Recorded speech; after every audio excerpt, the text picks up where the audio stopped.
Good morning and welcome to my podcast. I'm Bob Pace and I'm here to fight with CPS and hang on to your children. This is a live broadcast found on Facebook. You looked it up, and some of you are repeat listeners, and that is great. I want to welcome you all and a warm welcome. And I know what you're going through. It's very stressful what you're dealing with. The child protection system is very corrupt, I'm afraid to tell you. I've talked to over 500 people in all the 50 states, and a similar story is that they take your children, which are not in danger, right away. And then they do nothing but play with you and extend your case on for years so they get that money they collect. It's a $50 billion business, a $50 billion business. And the sole purpose isn't to help family be reunified. I think they miss that. There's several ways you can participate in this podcast. One is you can text in a message. All I ask is your name and the state and country. Yes, that's right, country, because this is worldwide. I've had Australia, Canada, United Kingdom, Ghana, Mexico, Mozambique, and Denmark all text messages and tell me how things really are. So texting is one way you can come into my program. The other way is I can take a live phone call from you. And the number is 626 698 0990. 0990. Let me get a swallow here.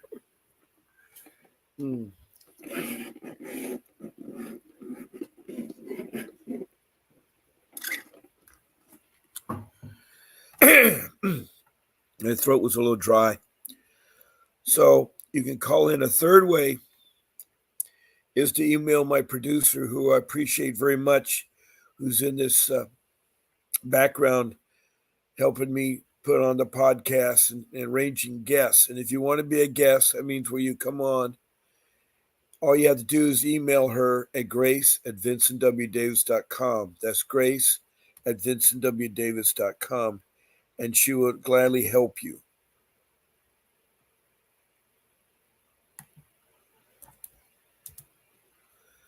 And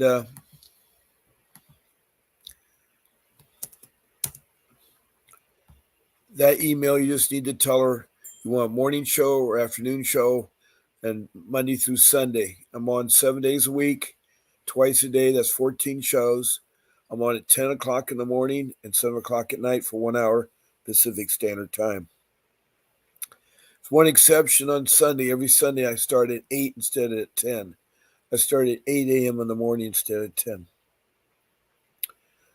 So that's the third way. Also, I want to thank Mr. Davis for producing his podcast with his law firm, Vincent W. Davis and Associates. He says to all the listeners, please call him if you need help at 888-888-6582. And he'll help you. I'll talk more about Mr. Davis in a few minutes when I go over the rules. Now, normally I have a co-host that's been on lately, Danielle from Georgia. And she's really excited because her boy, I think, is coming back in about 3 days. She's so excited. Anyway, the reason why I'm here is that I've had a CPS case myself that was awful. I had a terrible experience. I had 3 of my children, my 6 children, kidnapped and trafficking by CPS and alienated. I lost one of them. I only have 2. I sold my home to get money to get an attorney, and I'll talk more about an attorney, but I had to get an attorney to get me out of this nightmare of a mess, because you'll find CPS is an awful place. It's like Alice in Wonderland. You fall in the rabbit hole and you get lost at all the doors and all the answers that people say. It's a spider, weaving a web and drawing you in to a place that's a nightmare. It's a nightmare. It was for me because I've been doing this for 14 years. 5 years in 2010, I started receiving alleged complaints. And for 5 years, I fought them off. I had no idea that was from my in-laws, my family members, lay people. There's two types of reporting people. There's professionals and lay people. And the lay people use CPS to undermine their marriage or to try to take the kids away, but they're stupid because you don't want to mess with CPS. And I want you all to think about this image.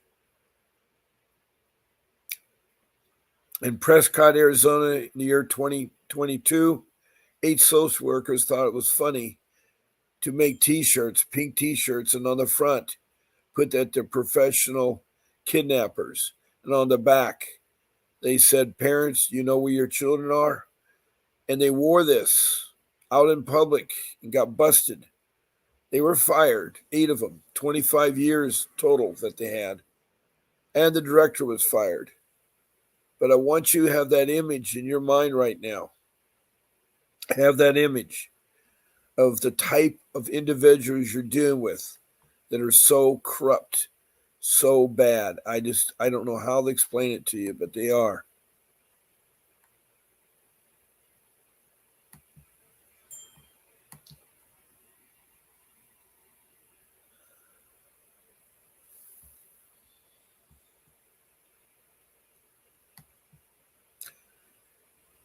Anyway, you got to be careful about them. And that's why, I want to go over the 3 rules I try to say in every show. Wow.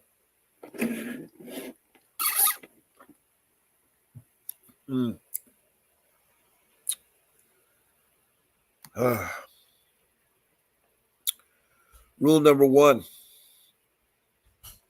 If you ever, if you can think about this, fighting CPS is like open heart surgery. In open heart surgery, you wouldn't get an auto mechanic or a plumber to cut open your chest and work on your heart. You wouldn't have a layperson do that to you. You yourself wouldn't do that to you. You're going to get a professional doctor that has many, many years, went to medical school, did an internship, was a mentor of another doctor before he even started to perform open heart surgery.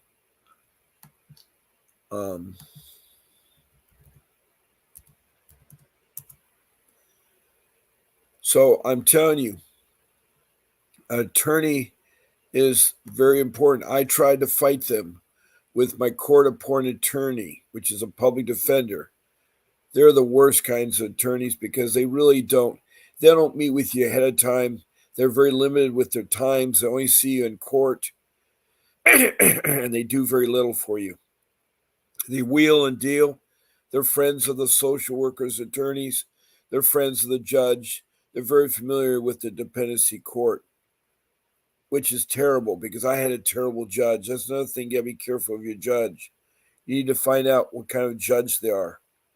And my judge had experience in collision claims and body work and those kinds of things, but had no experience in child neglect or child abuse. Because the CPS agency will get you trapped in and then they'll lie. They'll use deception. They're not transparent.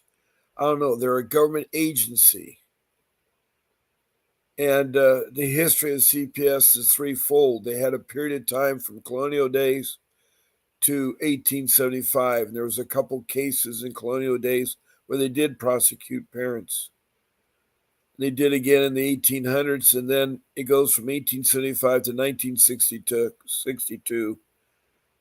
And in 61 was the Civil Rights Movement, and they kind of blossomed from there. From 62 to the present, they had some major changes. One in 1978, the ICWA, the Indian Child Welfare Act. And there's other ones that goes on and on. But the history is so bad.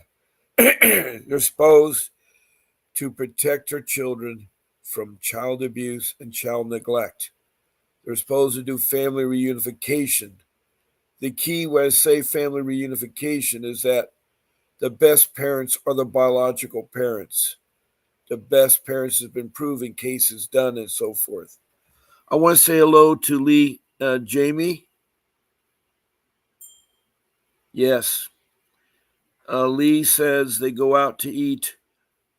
Offer the words. They are all the same team, just different positions.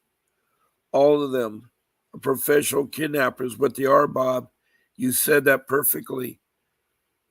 And then you say AFSA. Lee, do you know what city and state you're in? I'm trying to get an idea so I can help you. And do you have anything you like to ask me in your CPS case I can help you with? You can also call in at 626-698-0990 and talk on my show live on speakerphone. And that might be an easier way to talk about your case. But I know how you feel. And it sounds like in your case, you've been treated badly as I was. It was really, really, really, really hard on that. But going back, I tried to use my public defenders and I fired a bunch of them. It's a miserable experience. Um, you know,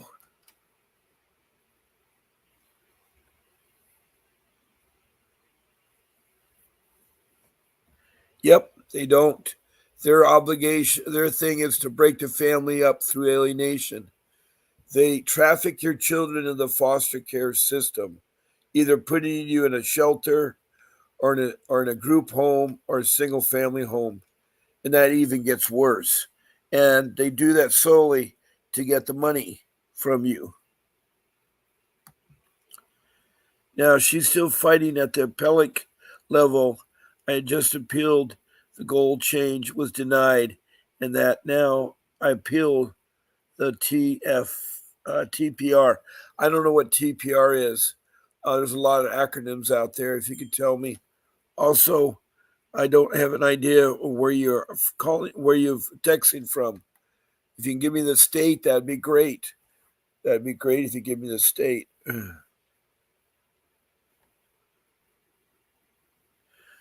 Oh no, don't sign anything. Do not have them terminate your parental rights. You're from Pennsylvania. Oh, that's horrible to hear. Whatever you do, don't sign anything. Refuse to sign anything. That's really, really important that you do that.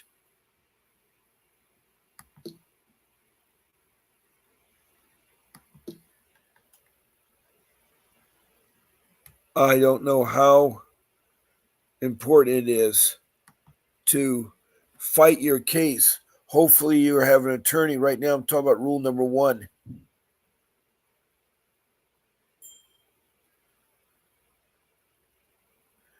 Well, if you have an attorney, I do remember someone from Pennsylvania talking on my show. You need to get away from the public defender. And right now, you're probably wondering, I can't afford an attorney. I know the feeling. What you need to do is you need to arrange your words when you search on the internet. And you want to find in the city you're in Pennsylvania, and the next biggest city. If Philadelphia's close, that'd be a big city. And then you want to say after that, find a pro bono. That means attorney that doesn't charge. And it want to be a family law attorney, And you'll see a bunch of names pop up. I know. Oh, you don't have a public defender. Okay. Oh, yeah.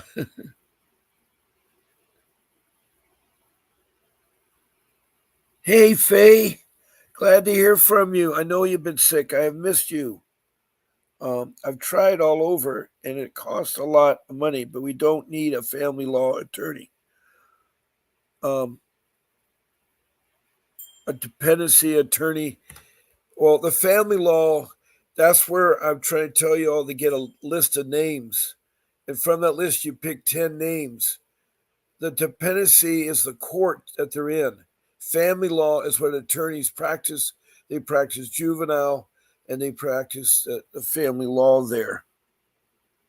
Yes, family and dependency are, you're okay. I'm not trying to argue.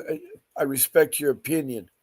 A family lawyer is one in generalized. You need to have they had experience in dependency court and fighting CPS. And that's where you're going to get a list of 10 names and you're going to do some fishing first. You're going to find out if they're still in business. You're going to find out if they have fought CPS and have won cases. You're going to find out if they are true, they do not charge. And what you do is you do those things and you get 10 of those people from that list, or maybe 20 people or 30 people, or maybe only 10. So you got the whole 10. Then from there, you're going to pick 5 of them and you're going to um, have a consultation with them. And I have one attorney here, Mr. Davis, and he is a family law dependency CPS attorney. He's been doing it for 35 years.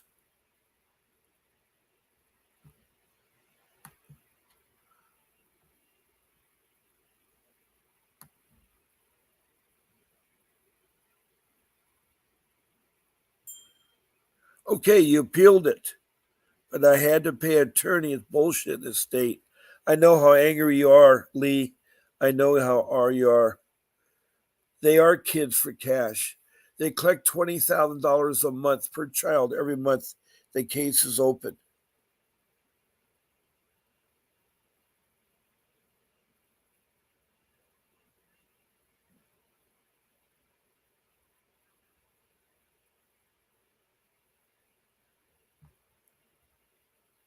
I respect that, Lee. Um, you can qualify your family law attorney to say if they've done dependency court, if they've done fought in the CPS. Those are key things. Dependency, because that is where you're at. You're at the dependency court, and they have to have experience of fighting in dependency, and also they have to fight CPS. Yes, a lot of them don't do it. That's why you need to screen them. You need to get your list down to 10 people, and then from that list, you're going to narrow it down to 5. You may have to call over 100 attorneys. I had to sell my home and get an attorney because I tried for a year and a half to fight it myself. And I lost my daughter. I got my 2 boys back, but I lost my daughter. I know you're trying really hard, Lee. And I know it's a frustrating thing.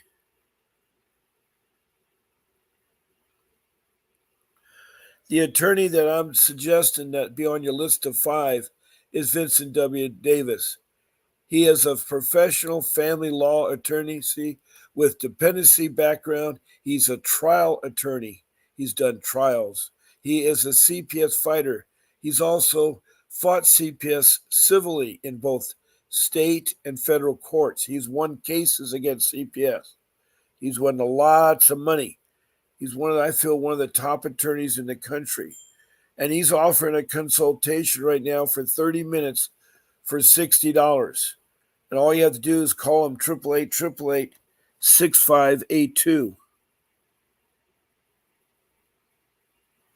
I know. I know it is. I wish you could too. He does charge his per diem, which is his transportation and accommodations when he gets there. But yes, it is awful expensive.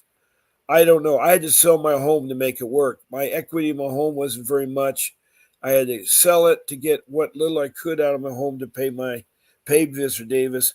When I got him aboard, he got my kids back. My case lasted 3 years. 3 years of a nightmare, and I lost my daughter. I lost my daughter. It was so bad. It was so bad. I know you probably have, and you're trying your best, Lee. I'm just trying to offer help. I'm not trying to say that this is the way you have to go. But I know, like open heart surgery, if you don't have somebody that caliber in your court, you're going to lose against CPS all the time. They violate your civil rights, they violate your constitutional rights. They don't care about you as a parent, they don't care about seniors or elderly people. And I'm telling you from firsthand experience, it was a nightmare, but I did get my boys back. They were messed up, but I got my boys back. And I didn't have money to fight them on a civil matter because I had a good case.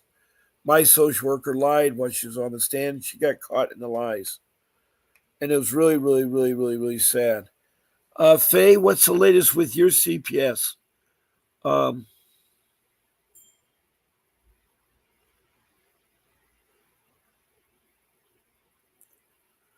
yeah, I know that Faye. Faye is a long time fan of my room, and she was very sick and wasn't able to get on. So I've liked that.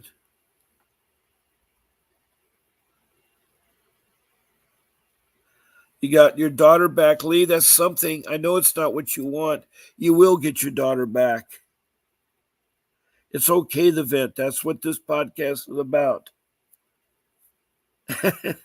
That's well said. They are. I don't know if you saw the pink ladies, but they had pink T-shirts on that said "the professional kidnappers." On the back, they said, "Parents, do you know where your children?" They were fired, but that was in 2022. I'm trying to tell you that it is a horrible thing you're going through, Lee. And in Pennsylvania, it just tells me that I've yet to hear a state. I had a social work on here for 40 minutes. Faye will tell you about that. And the social worker was from Maryland. And she talked about how good she was and all this. But I've had people from Maryland that have said just the opposite. So it's like that.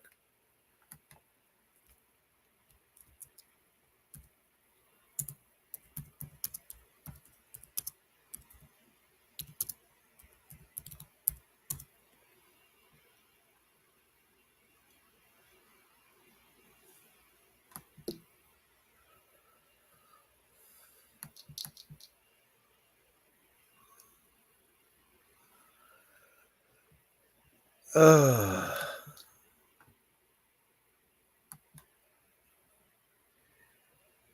mm.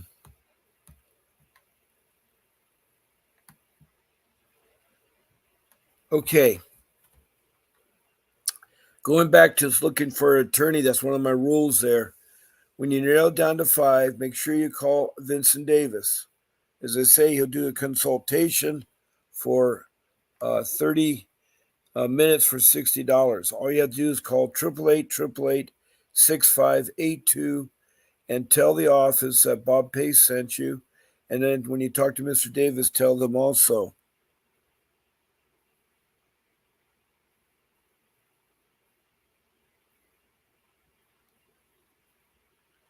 Yes, Lee, I agree with what you're saying. But I'm trying to tell everybody out there the mentality of social workers are if they if these eight ladies, they're all ladies, not men, and they have this really bad thing about kids. There are actually social workers that have trouble with their own kids. The sad part about it, and I'm going to tell you that, is that there's no education these social workers have. They don't need a college degree in social work. They don't have a certificate or a license to do what they're doing. So that way there's no renewable license or certificate. They're free to do what they can, and all they think about is the bonus check they get. There's so much money that goes on for additional services, special needs, interstate between states for other facility. There's a money to make. If they have to do some medical work on your kids, they get money there too. It's insane what they get. No, they don't. They don't have anything. They're lucky if they have a high school education. The CPS, it should be a doctor position should be something that requires a college degree and an internship and a mentor program before they even do it. They should at least have 5 years of mentoring cases with an experienced social worker so they know what they're doing. They don't know what they're doing. And they think they're clinical psychiatrists and give medication and think they can tell people. I know that. But even if you can't afford to hire Mr. Davis, please talk to him. It'd be well worth your 30 minutes. He'll give you strategies of how to fight CPS and get your kids back. And then you can still keep shopping for that attorney to help you. So all you do is call in 888-888-6582 and set up a consultation. And after you talk to him, you may like him. And maybe you can work out some type of retainer with them on that. So,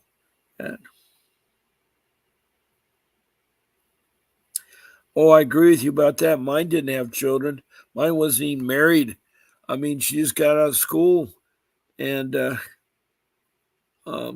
yeah, they don't even know how to put in a car seat. They don't know any of the parenting programs. I think all social workers of CPS should take parenting classes. They should attend the programs, the alcohol program, the drug program, the battered parent program, the anger management program. They should attend the parenting classes, the adolescent years, the teenage years. There's lots of parenting classes and lots of programs, and a social worker should be familiar with those.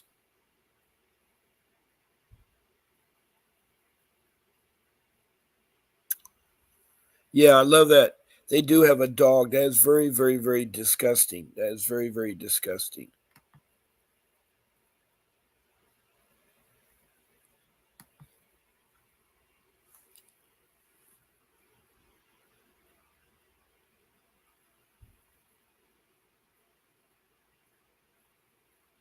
Yeah, I know about that act. Yes, you're right.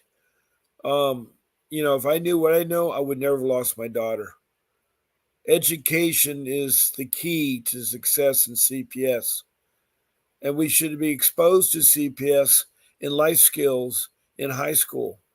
It should be a class. I mean, every year in high school, you should take a life skill class. They should have a sex education. They should, about marriage, about that. And married, you should take some marriage classes. I think it's really hard for parents. You're not born with a manual, and it's tough. It really is tough out there. Um, so I feel for you, um, but having an attorney is one of the best things you can do.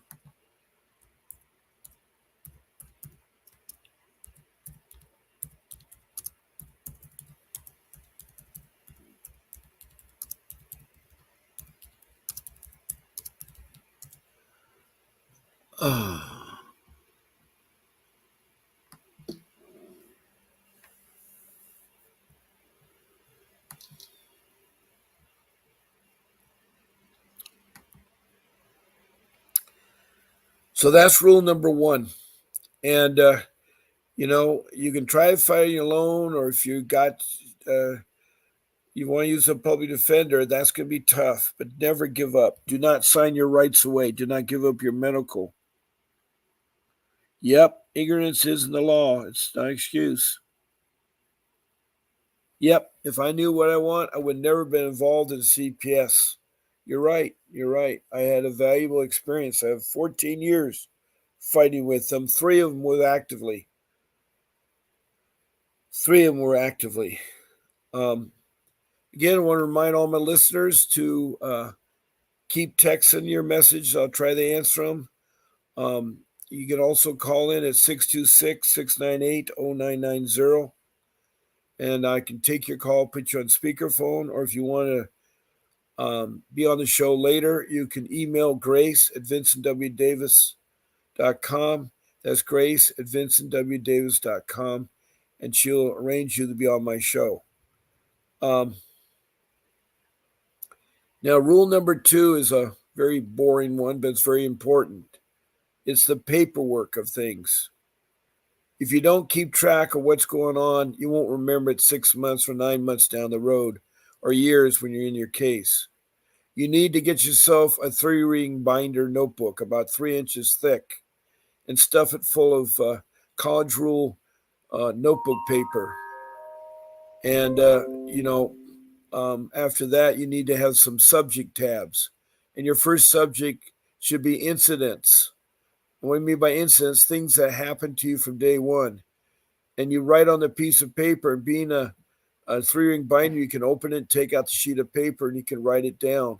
And you want to start off with the date and time of the incident, the people that were involved, and then the next line you want to put what the incident was about.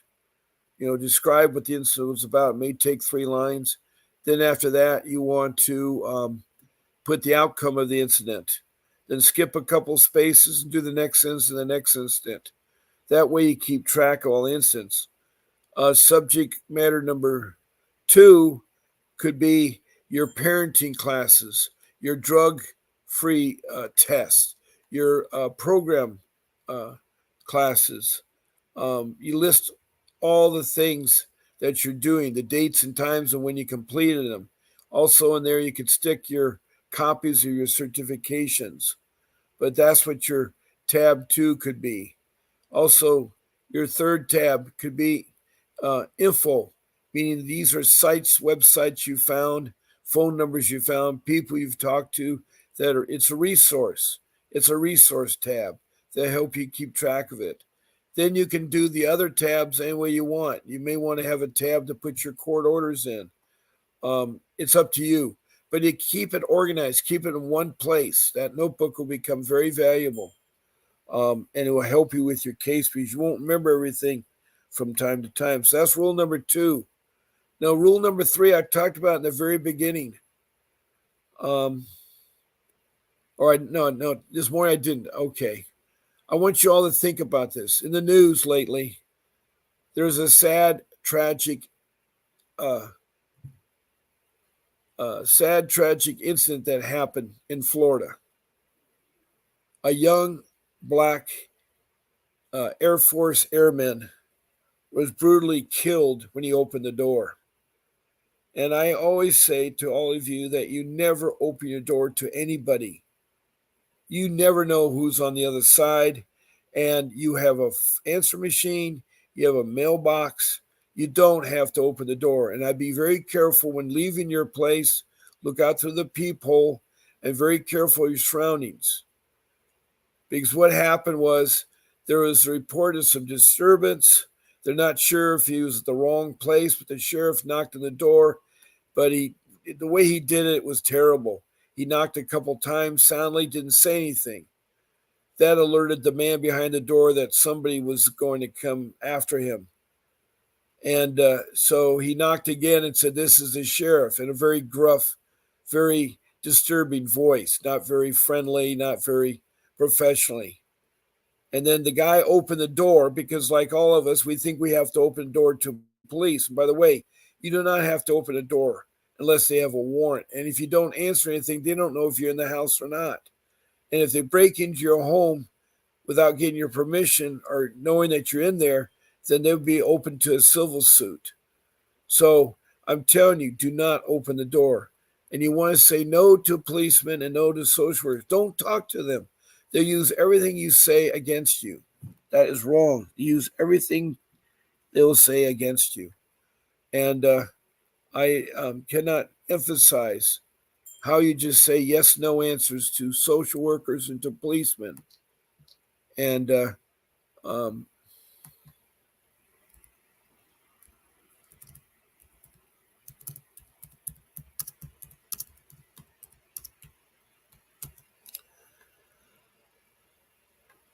um,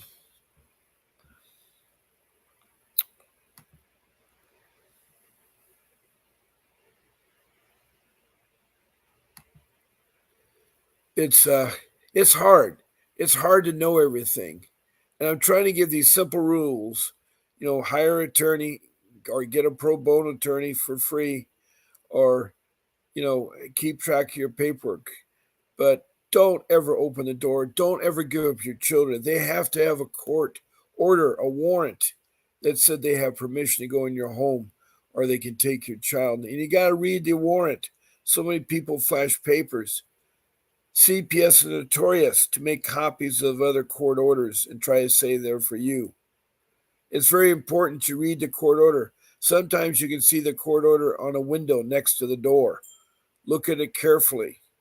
Look at it carefully. It's got to say the date and time for the to them to come to the place, the name of the party they're addressing, the allegations, the name of the children that they're going to take if they are going to take children. It's got to be very thorough and signed by a judge. It's got to look really official. And they are tricksters. They'll use the police. That is deceptive because you think you have to obey everything the police say. You can say things like yes, no answers. That's all you have to do to people. I don't know if you've been watching the court for the last 14 days, but they keep saying that the people on there need to say yes, no answers. When you start a dialogue with a CPS worker or a police, they will use it against you and they will trick you. They're tricksters. They are deceptive. They're not transparent. Their goal is to get that case open and keep it open until the child is 18 because they know they can legally get $50,000 per child per month, every month that case is left open. So I'm telling you, say no to social workers, no to police. Do not let them in your home. They need to have a court order. And on top of that, there's medical trafficking, which is really sad because now the CPS workers work in the hospital.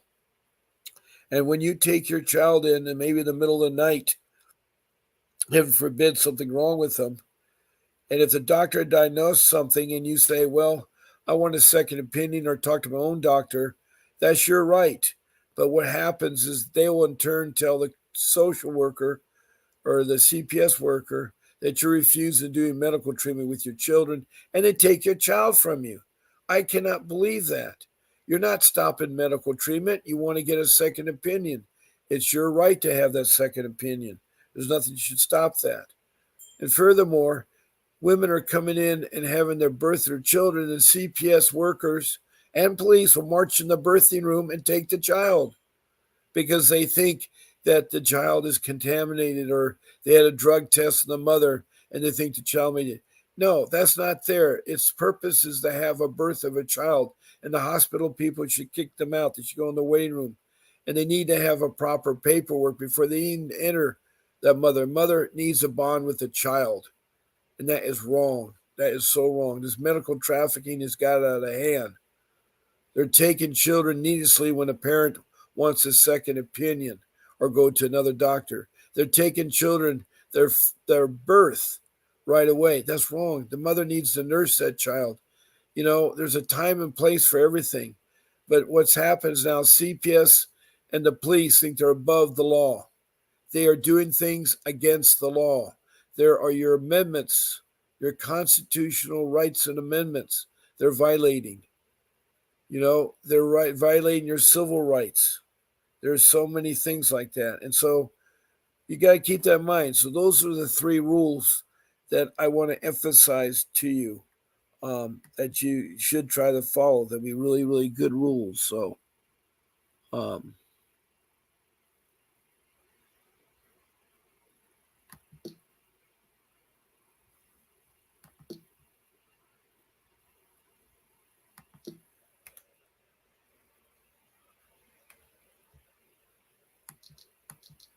now I want to get into some of my topics. Again, Lee, if you want to talk on the show, feel free. I know you've talked on the show before. I know you're quite angry and stuff. If there's other questions, I can help you. Something new, Lee. I want to help you, Lee, in Pennsylvania on there because you said a lot. And I know that you're hurting and crying inside because you've been doing this so long. And, you're going to lose your daughter. And I know you don't want to. And I pray that you don't. I pray that you don't. And nothing's too late. There's the appeal process. You can appeal anything that's said against you to higher courts. You can go politically. I've been lately telling people to contact their senator. There are two of them in every state. There's representatives. They work in Congress. They're important to hear what the Constitution, what their people have to say, and they will help you. I've had people talk to senators, and they have helped. Also, you may have to go to the news outlet uh, and so forth. News outlets, TV shows. You need to bring your case to light to the public. Once the word gets out, you can get help. You can get help, especially in extreme cases. You don't want to leave any stone unturned. You want to follow, you want to fight for your kids. Now, I mentioned something called the ICWA, the Indian Child Welfare Act, and I want to be really important about that act. It passed in 1978, and the whole purpose was in the 70s. There's the AIM, the Indian movement, um, the American Indian movement, AIM, and Russell Means was one of its big leaders.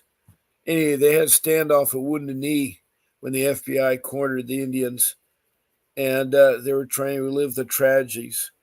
The Indians have been nothing more than been abused by the Europeans or the people in America that migrated. You see, the Indians were the first immigrants, and they were there long before the Europeans came. And I'm talking about the Vikings, and then we had the English and so forth, and our country's being settled. But the Native Americans have a right too. And they were made promises, and they're broken all the time. The Lakota Sioux was one of the last tribes to hold out, and they are really good people. I've been to the Rosebud Reservation in South Dakota. I've seen the Black Hills, Napa, and I, you know, I speak some Lakota, Washtay, because I am part Lakota Sioux. My great great mother is a full blooded Lakota Sioux from Rosebud Reservation. Anyway, this ICWA Act, the Indian Child Welfare Act, was passed because CPS was purposely taking our children and have them out to foster care and not giving chance for Indian families to do reunification. So what this law says is that CPS must ask anybody that comes in their care to ask them, and the courts will ask too, if you have Indian blood in you. Are you a registered Indian, or you could be registered? There's two ways. If you're registered, all you need to do is tell the tribe, and they will be contacted, and the tribe will put them with an Indian family and try to help the reunification process. Help the reunification process.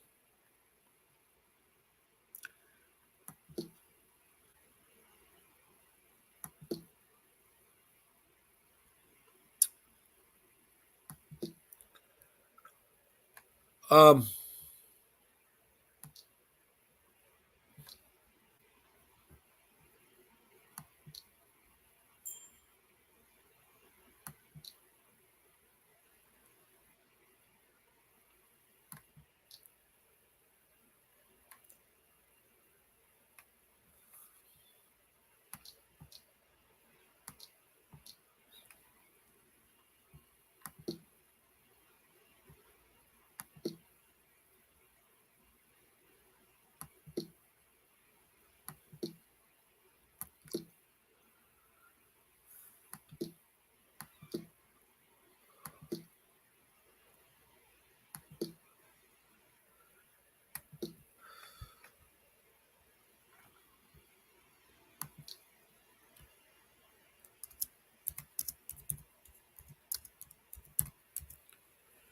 okay, with this Indian uh, Welfare Act, is that it protects you. The tribes are federal recognized tribes: the Apache, the Comanche, the Lakota Sioux, the Crow, the Mohicans, the Navajo, the Chumash in California. All the tribes, those are recognized tribes. And you should follow that. That's in your safety plan when they bring that up. Okay, Lee has written something here that we need to read. I appealed it and was denied, but they worked with the lower courts. I wish I could go to the Supreme Court, not the Superior Court, because I've appealed it twice now. The goal change from unification to adoption and then to adoption. And then I appealed the TPR. I don't have the money for the Supreme Court. I made it this far. I've been pushing it as far as I can. If you have money, I need a pit bull of attorney like Vincent or Johnny Cochran. Yeah, I agree. He was a pit bull. But I don't have funds like that. I just pray. Well, sometimes you can go along with the flow. Don't sign anything. Don't give up your rights. Do all the programs, all the parenting classes. Try to have hearings. Try to talk to the judge. Try to replace the judge in dependency court. Try to get a new judge. Things like that you can. They're your constitutional rights. Don't let them tell you they don't. Don't let them try you don't. I feel so bad. Um,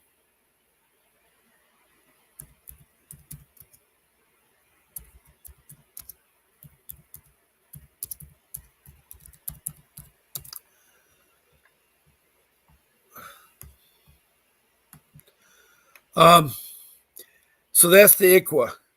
And make sure AV Indian children out there, you look into it because it's a lot better than CPS. Because too many children were being pushed to adoption and not reunification. It should be reunification and it should emphasize it, reunification.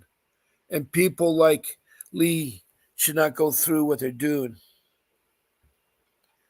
I understand, Lee. I know you did. And I'm not doubting you didn't.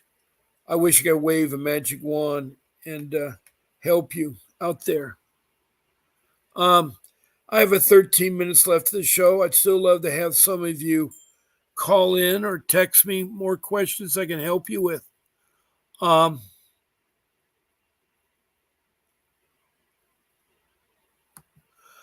want to talk about how the system starts. It's kind of like the flow chart. The dependency, your juvenile dependency, starts with a allegation, and those allegations can be so awful, especially by lay people. I wish that the allegations would be put in writing and signed by the individual. Professionals are a little bit better because they try to describe something they see. They're not vindictive. But too many lay people are upset with a neighbor and they think they call them on CPS. They're upset because maybe their dog barks too much or the bush is overgrown or there's an allegation about parking or something like that. And they'll use it to make a false report. There is so many false reports. I swear it's like 50% of the time that every report that CPS gets is false. There's nothing to it. Mine weren't. Mine were false. They were so bad. And they're done by my in laws. They were trying to get our children. I'd lost my job in 2010 at age 60. And I had to, tighten up and try to get work. It was hard there. I had mortgage payments to pay because I had a home and everything. But the lay people who for 35 years have been after my family, they didn't come to our wedding. They were very vindictive individuals. One of them is a social worker that works in Cincinnati, Ohio, that is using her knowledge in the social system against us. And it was sad. Her other sister, tried to adopt our daughter, tried to take our daughter, and she was caught with lies. And it was so bad. I just still can't believe this day they want our children. We had 3 beautiful children, beautiful home. And some like a hiccup comes along and lose your job. It should not be the end of the world. But it starts when the dependency court is when you get a referral. They must, within 24 hours, start the investigation. and then the investigation needs to be completed in 48 hours. I should not say the investigation, but they are going to get your children. They have two ways. Either they put the child in custody the child's in protective custody or the child's not in custody. And if the child is not in custody, they could be in the safety plan with a family member. You should give a list of family members your children can stay with. That list does not have to be local family members. They can be families far away. They don't like it, but they got to pay for the transportation of that child. Now, CPS files what's called a dependency petition. That means they've temporarily taken away your children because they came to your home somehow. You gave them permission. They've taken your children, and they have these allegations. Now, they believe all allegations true. You're guilty till you're proven innocent. You're guilty till you're proven innocent. I want to say that. Yes, you're right. Don't ever sign a safety plan. They get a big bonus for getting you to sign that on the first day they present it to you. So true, Lee. That is so true. It's at least 30 days for it to be founded or unfounded. Yes, that's true. In Pennsylvania, it's 45 days for the case to be closed. Well, it's a year at least once they got your children that they're going to have to, you got to prove to them by taking it. Yes, criminals do have more rights. In fact, you're more off better in criminal court than you are in dependency court. Dependency court is abused. The judge is corrupt. They all are corrupt. So I feel for you on that. I really, really, really, really do. It's a hard thing. And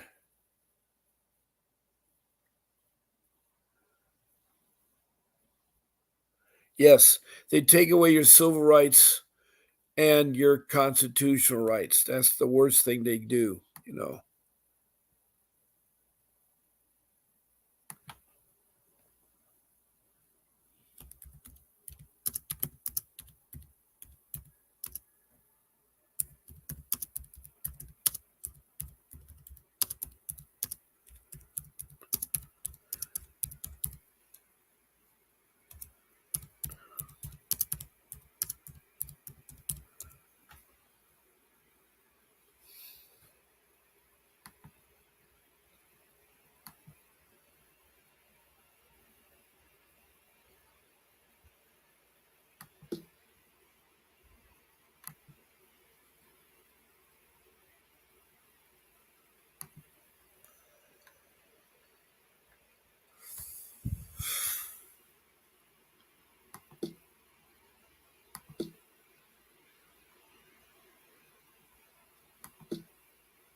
Okay.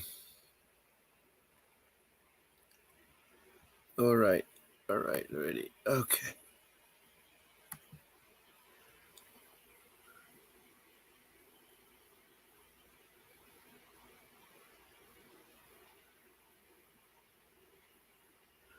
No, they don't have to come out. They have to contact you within 24 hours, which I meant. They have 24 hours to contact you. Now, there's welfare institution codes that you can look up in each of your states. In California, it's 300 and 325. I don't know what's in Pennsylvania, but you need to look at the welfare institution codes. So when the petition's filed, there is something called the jurisdictional hearing that'll be coming up. There's your initial hearing, detention hearing, and that occurs with 24 hours of filing the petition. So once the petition is filed, they'll have a detention hearing. That's if your child's in custody. Now, they can have child's not in custody. They can dismiss it. They can dismiss the case. So you're now in the system, and you can look up every state. It pretty much works the same way, but Google juvenile dependency flow chart or flow chart of CPS cases, something along that line, or a timeline. Those are things that will help you. They will help you. You need to educate yourself here.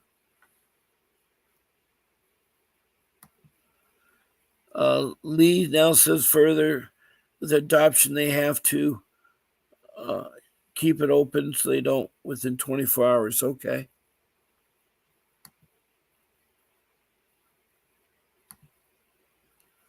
But once they start the investigation, they have the length of time to investigate it before it's founded or unfounded. 35 to 45 days, most of the time it's 30 days. I have so many founded allegations that were the same allegations that took my kid, it's like was unfounded. You use an old reason to come up with remove your kids years after an incident. I was in a domestic violence shelter. I reached out for help. That was my worst mistake I ever made in my life. I couldn't ensure the safety or the failure to protect. That is so sad. That is so sad, Lee. I just really feel for you on that. That is wrong. That is wrong. They're supposed to help you. Social services and the branch of social services, CPS, should protect and help. And I agree. That's what they say. That's what they say, Lee. I appreciate you taking the time to type in your issues. I've alerted the whole room to see them.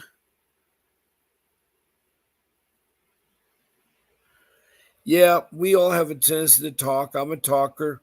That got me into problems with my case. I hear what you said, Lee. We need to say one word answers yes, no, and to talk very less to them, policemen included. The least you say, the better off you are. If they ask you a question, it should be a yes or no. And at any time you feel unsure, they pressure you about something, you can always use the ruse. I need to talk to my attorney before I go much further. That'll give you some leeway. I know you may not have an attorney, but it gives you some leeway to Google and see how your next strategy is. Using that ploy a lot of times helps you with time because you're supposed to be represented by an attorney at all times. All times, I'm saying there.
All right, we have about 50 more seconds here, so I'm going to have to end the show.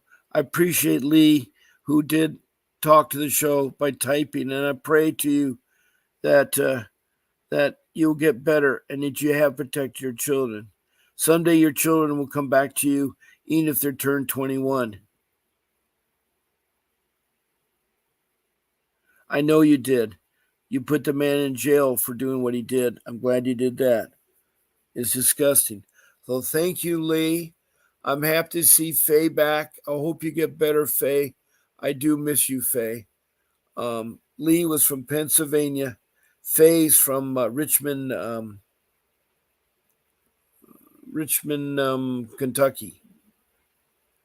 So I want to thank you all. I'll be on the show tonight at 7 p.m. Pacific Standard Time. God bless y'all. Keep fighting for your kids. And this is Bob Pace signing off.